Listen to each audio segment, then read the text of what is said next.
علم کلام اس کو کہا جاتا ہے جس کے ذریعے دین اسلام پر کئی گئی اعتراضات کا جواب دیا جاتا ہے تاکہ کفار کو اسلام کی طرف مائل کیا جا سکے۔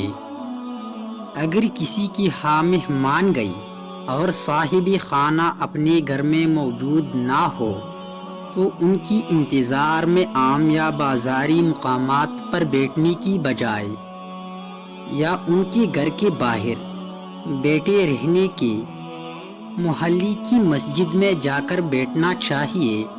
اس سے عالمی وقار بھی قائم رہتا ہے۔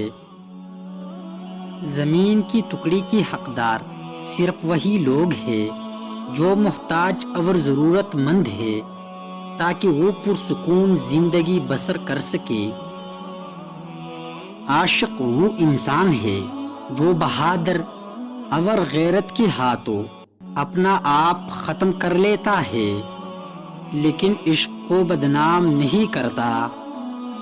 عام لوگوں کے سامنے آواز اونچی کر کے ہنسنا مت کر اور نہ ہی بلا وجہ لوگوں کے سامنے مسکرایا کر، اس سے تیری رعب میں کمی آئے گی۔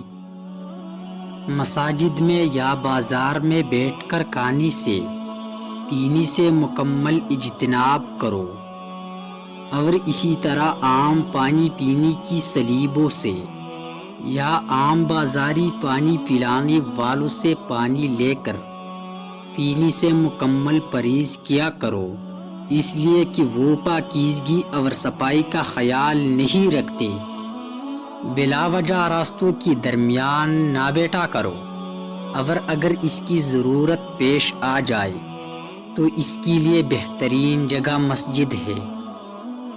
بیوی کے قریب جانے سے پہلے اللہ کا ذکر اور اس سے خیر طلب کر لیا کرو۔